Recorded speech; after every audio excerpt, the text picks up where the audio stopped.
Hi friends, my name is Kelly and welcome to the Gospel Room for today at VBS at Church of the Good Shepherd.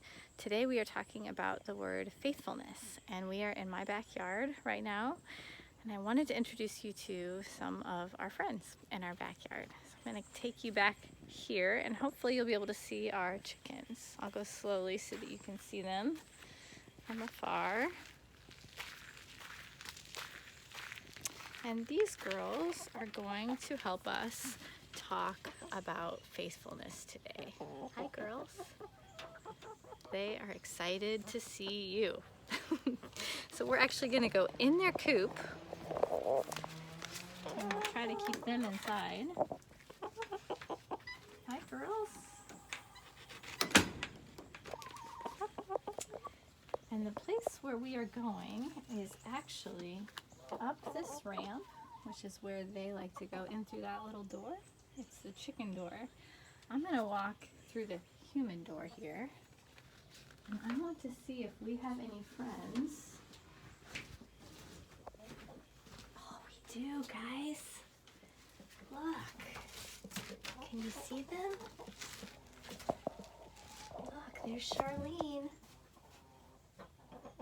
She's sitting in her nesting box. Let's look in this one. There's Thelma Lou. I'd love to show you what they're doing in there.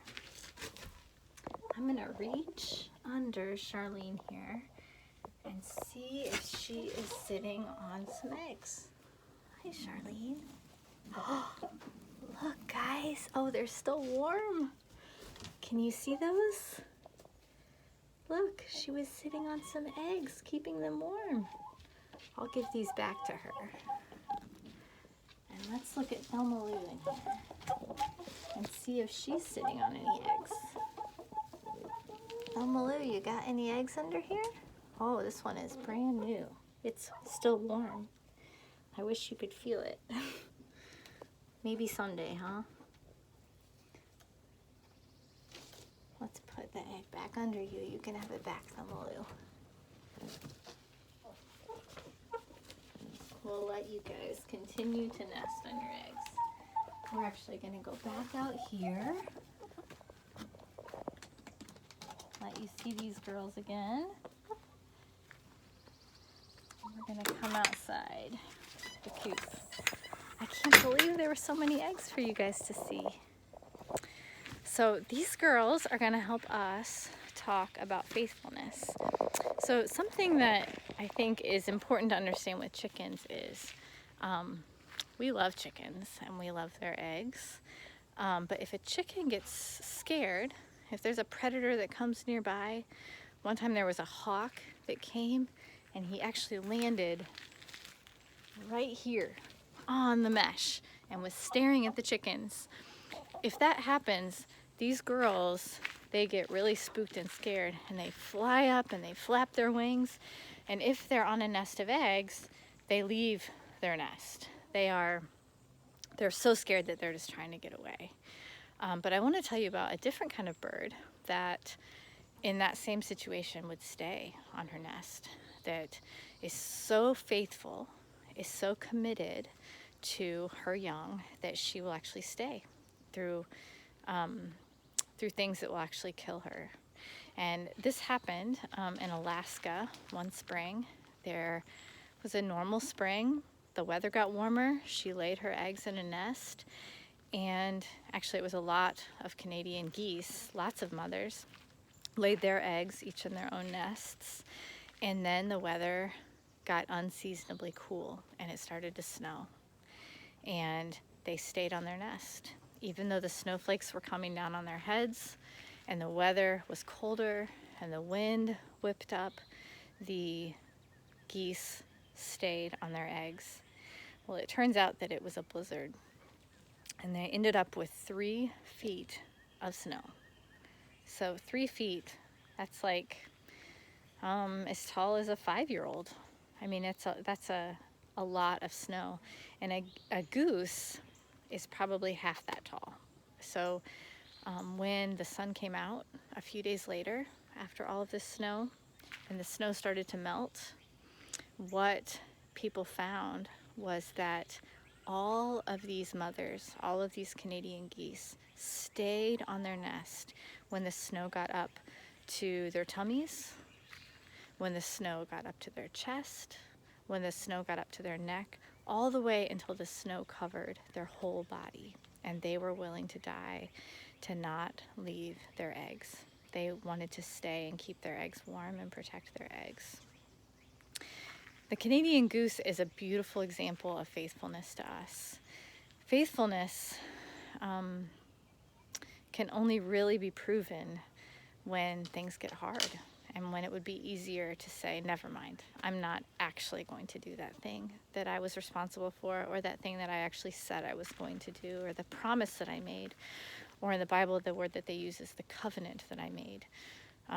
Faithfulness is when times get hard and the situation is uncomfortable and inconvenient and hurtful and even maybe could cause an injury or death, but you remain faithful to it.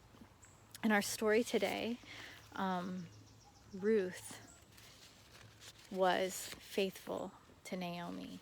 Naomi knew that as a mother who had no sons left to offer in marriage, that she could not provide for Ruth. Only a man in that culture could provide the land and the food and the home that Ruth needed. And Naomi knew that she was not going to be able to do that. That it was going to be a hard life for Ruth if Ruth did not leave her. And so Naomi said, leave me. I don't want this to be a hard life for you. You're young. You can go have a family and you can go find a husband somewhere else. Leave me here. I'll be fine. And Ruth, I'll just read to you what she said to Naomi. In chapter 1, verse 16, she said, don't urge me to leave you or to turn back from you. Where you go, I will go. And where you stay, I will stay. Your people will be my people, and your God, my God. When you die, I will die, and there I will be buried. May the Lord deal with me, be it ever so severely, if anything but death separates you and me. This type of covenant is a type of covenant called a family covenant, where you are committing yourself to be faithful to someone as family. There, I'm going to show you a different kind of covenant. So this is the gospel room, and in this place we talk about Jesus and our relationship with Jesus and how he relates to our story today and how he relates to the word faithfulness. And God made a covenant with us that he fulfilled in his son Jesus. And the kind of covenant that God made to us, he told Abraham. Do you remember Abraham? He promised Abraham. He said, before Abraham even had one child, he said, I will make your children number more than all the stars in the sky. And I will give you a land. And you will be my people. And that was a covenant that he made for all eternity. And in fact, he expanded that promise and to David said that he was going to even make the king who would always rule come from that family. And that family is the family line that Jesus came from. Well, the special kind of covenant that God made to us is actually a blood covenant.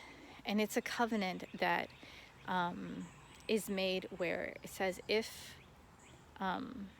this is not fulfilled, the person who is making the promise would die. And God was the initiator, the first one to make the promise in this covenant. He was the one who initiated the promise that he gave to Abraham, where he said, I will do this. I am the one who's going to be faithful to you in this. So he made this covenant in blood with us. He was responsible. He said that he was making us, or Abraham's descendants, his people forever, no matter what. They sinned once, and they sinned twice, and they sinned 3 times, and they sinned over and over and over again. They were not faithful to him. They kept not trusting him. They kept seeking after other gods. They kept wanting to have a king that wasn't him. They asked for a king, and God gave them Saul, even though he knew that God was the best king for them. They kept not being faithful to him.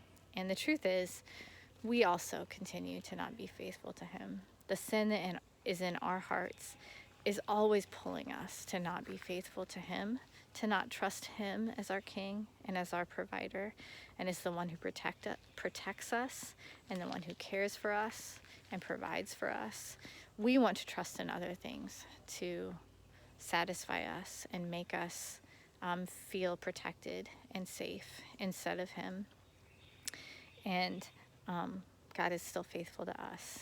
Every time we sin, he says, I am going to be faithful to you. And he made sure that he could still be faithful to us by making a way to be with us even when we had sinned. And so he sent his son Jesus to die for us. And I think the beautiful part of this story is that Jesus having to die for us is the blood. It's fulfilling the blood covenant, that in order to be faithful to us, the price had to be paid for our sin. And the price was paid by Jesus' blood so that he could be faithful to us. So we have a lot to learn from God's creation, I think, in the way that he interacts with us and the way that he's faithful to us. And I hope that when you see chickens and when you see geese, you will remember that he's faithful to you no matter what. No matter what you are to him, he's promised to be faithful to you.